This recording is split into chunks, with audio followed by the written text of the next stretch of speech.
অনেক তত্ত্ব উপাত্তর সাথে জিনের সম্পর্ক আছে। এটা আবার কেমন কথা? এটাও কোরআনেই আছে যে দুনিয়াতে যে ব্যক্তি শয়তান, মানুষ শয়তান, তার সাথে জিন শয়তানের যোগাযোগ থাকে।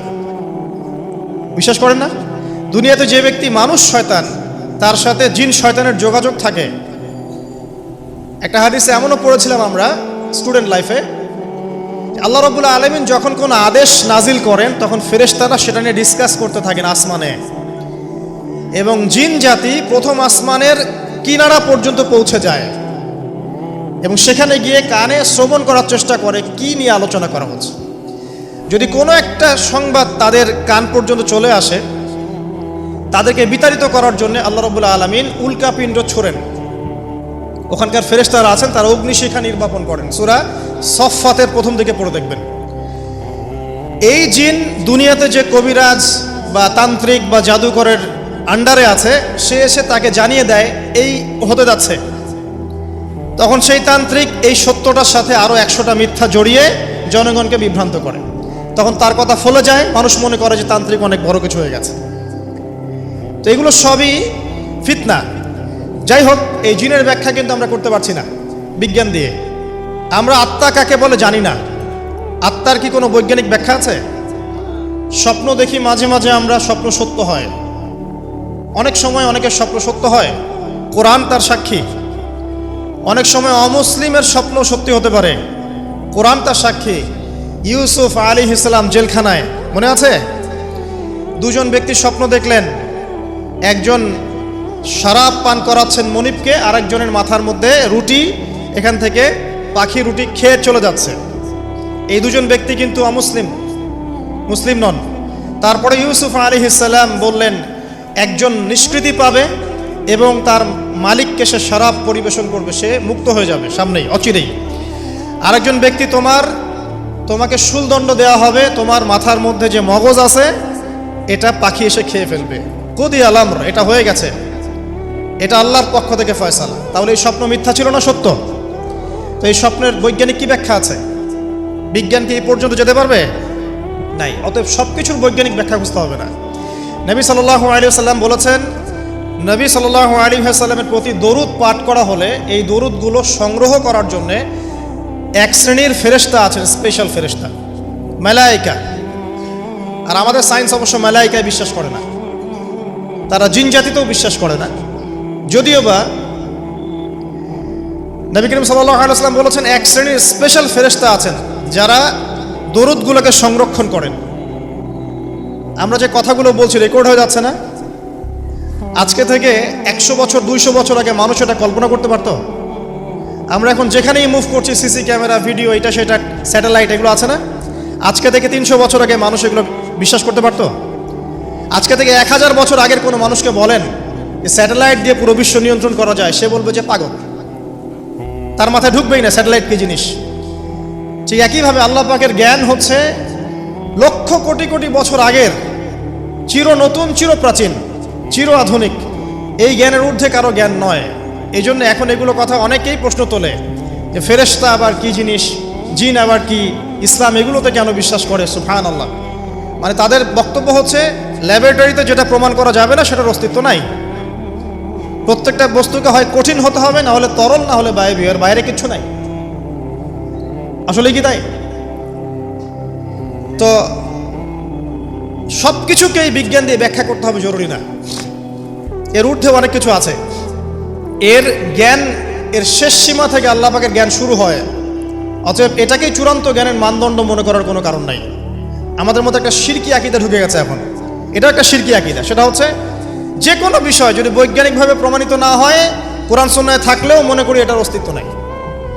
এটা আমাদের সাইকোলজিক্যাল সমস্যা। এখন এই জেনারেশনের বেশি সমস্যা, কারণ তারা পড়াশোনা করতে করতে মনে করছে সব কিছুকেই বিজ্ঞান দিয়ে প্রমাণ করতে হবে।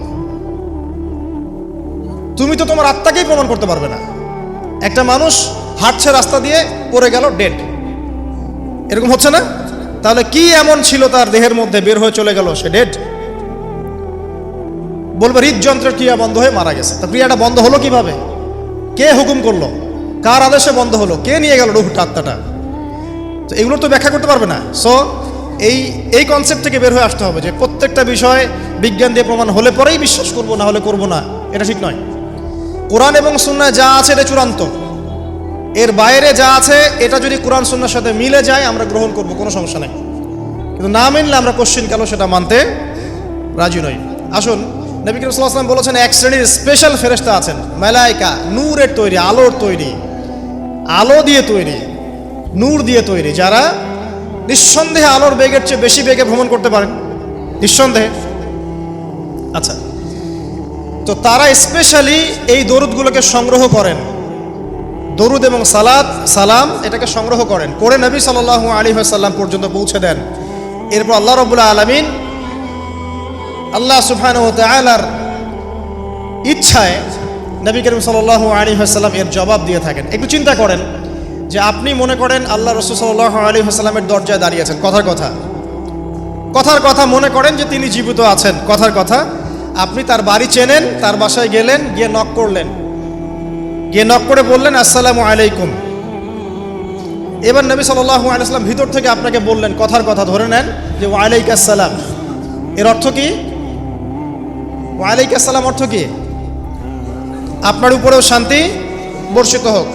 আচ্ছা, আবার মনে করেন আপনি বাসার ভিতরে আছেন, আপনার বাসায় নবীজি এসেছেন সাল্লাল্লাহু আলাইহি ওয়াসাল্লাম, কথার কথা। এবার তিনি আপনার দরজায় নক করছেন, নক করে বলছেন আসসালামু আলাইক, তোমার উপর শান্তি বর্ষিত হোক। তো নবী সাল্লাল্লাহু আলাইহি ওয়াসাল্লামের এই যে দোয়া, তোমার উপরে শান্তি বর্ষিত হোক, এটা যে যত বেশি পাবে তার জীবনটা তত সুন্দর হবে না? অতএব যে ব্যক্তি যত বেশি দরুদ পাঠ করবে, যত বেশি সালাত প্রদান করবে নবী সাল্লাল্লাহু আলাইহি ওয়াসাল্লামকে, ইনশাআল্লাহ তাআলা সে সচ্ছল হবে, টেনশন ফ্রি থাকবে, সুখে শান্তিতে পৃথিবীতে বসবাস করবে ইনশাআল্লাহ। আর সুখ বলতে আমি শুধুমাত্র চাকচিক্য বোঝাচ্ছি না, বাড়ি গাড়ি স্ট্যাটাস বোঝাচ্ছি না। সুখী হওয়ার জন্য টাকা যথেষ্ট না। অনেক সময় দেখবেন কোটিপতি মানুষ সুখী নয়, একজন ভ্যান চালক সুখী।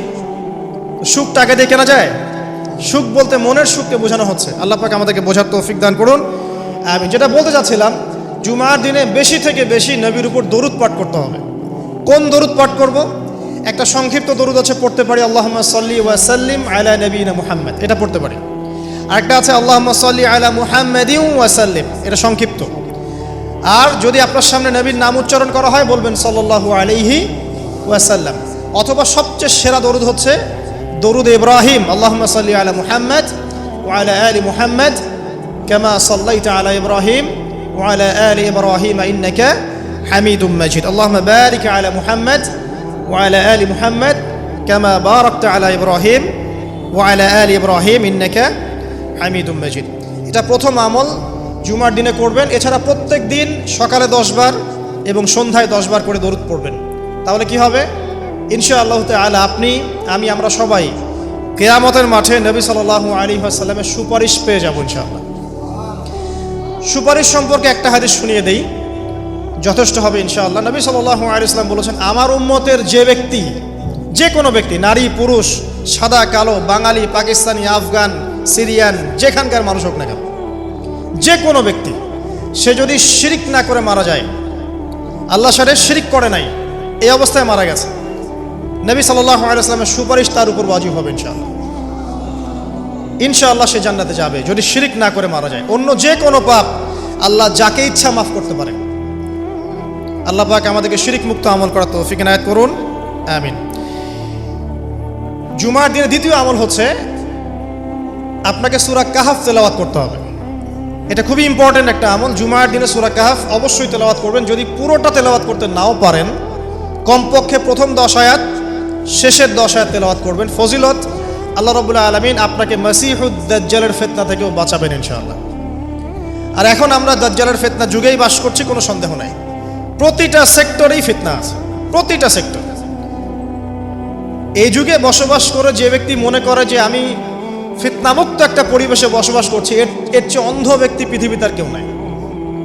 আপনি আল্লাহর নূর দিয়ে দেখেন, আপনি দেখবেন প্রতিটা সেক্টরেই ফিতনা, প্রতিটা সেক্টর। হোক সেটা কালচার, হোক সেটা এডুকেশন, হোক সেটা ইকোনমি, পলিটিক্স, ওয়ার্ল্ড অ্যাফেয়ার্স, পরিবার, যে কোনো জায়গায় দেখবেন ফিতনা, প্রত্যেকটা জায়গায় ফিতনা। তো এই ফিতনার যুগে বসবাস করে যদি আমরা নিরাপদ থাকতে চাই, তাহলে সূরা কাহফ তেলাওয়াত করতে হবে। কমপক্ষে প্রথম 10 আয়াত এবং শেষ 10 আয়াত। আল্লাহ পাক তৌফিক ইনায়াত করুন, আমিন।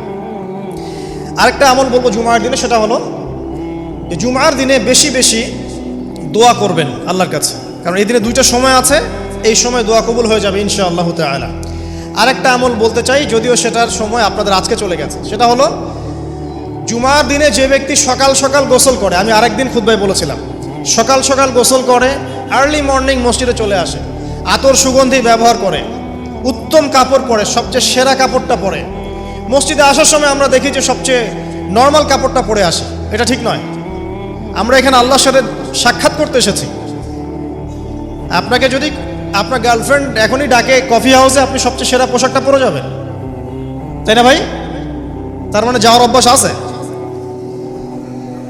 বা কোনো বিশেষ ব্যক্তি যদি আপনাকে ডাকে, এমপি হোক, মন্ত্রী হোক, বা কোনো ব্যারিস্টার, কোনো স্যার, কোনো জজ, আপনাকে একটা কনভারসেশনের জন্য ডাকলো, আপনি সবচেয়ে সেরা পোশাকটা পরে যাবে, তাই না?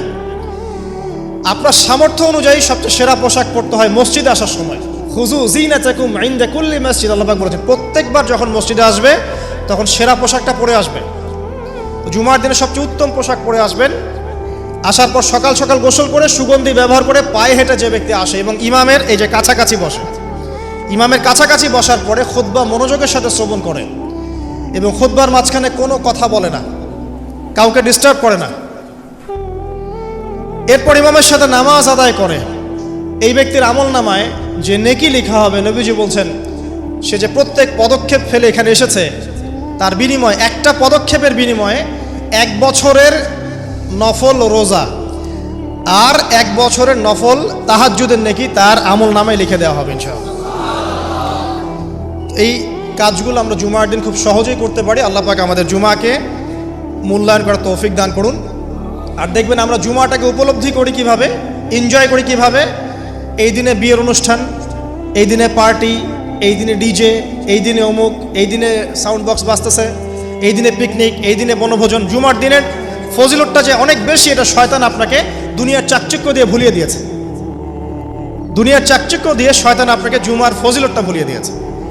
মনে রাখবেন, যত কাজ জুমার দিনের বাইরে, জুমার দিনটা হচ্ছে আমাদের সংস্কৃতি, ইবাদত করার সংস্কৃতি। একটা কথা মনে পড়লো, বলে ফেলি, যে একটা বিষয় মাথায় ঘুরপাক খেত সবসময় ছোটবেলা থেকে, যে আল্লাহ পাক ইসলাম কেন নাজিল করলেন, মানে ইসলাম আমাদেরকে দিয়েছেন কেন আল্লাহ রাব্বুল আলামিন। আমরা জানি এটা কমপ্লিট কোড অফ লাইফ, সব বিষয়ের সমাধান আছে, এভরিথিং ইজ অল রাইট, কিন্তু একটা মনের শান্তি পাওয়ার মতো উত্তর পাচ্ছিলাম না। উত্তরটা আমরা এই বয়সে এসে বুঝতে পারছি, সেটা হচ্ছে আল্লাহ পাক আমাদেরকে দ্বীন ইসলাম দিয়েছেন কি জন্য জানেন? যাতে আমরা জীবনটাকে উপভোগ করতে পারি, জানেন, যাতে করে আমরা জীবনটাকে উপভোগ করতে পারি এবং জীবনটা উপভোগ করে পরকালেও জান্নাত পেতে পারি। এখানকার প্রত্যেকটা হেদায়েত যেটা আল্লাহ দিয়েছেন ইসলামে, প্রত্যেকটা উপভোগ্য। দেখবেন আপনি ইসলামী পরিবার গড়েন, পরিবারটা আপনার সুকুন শান্তির জায়গা হবে। ইসলামী সমাজ গড়েন, সমাজটা শান্তির হবে। ইসলামী অর্থনীতি মেনে চলেন, দেখবেন আপনি ইকোনমিক লাইফে ভালো আছেন।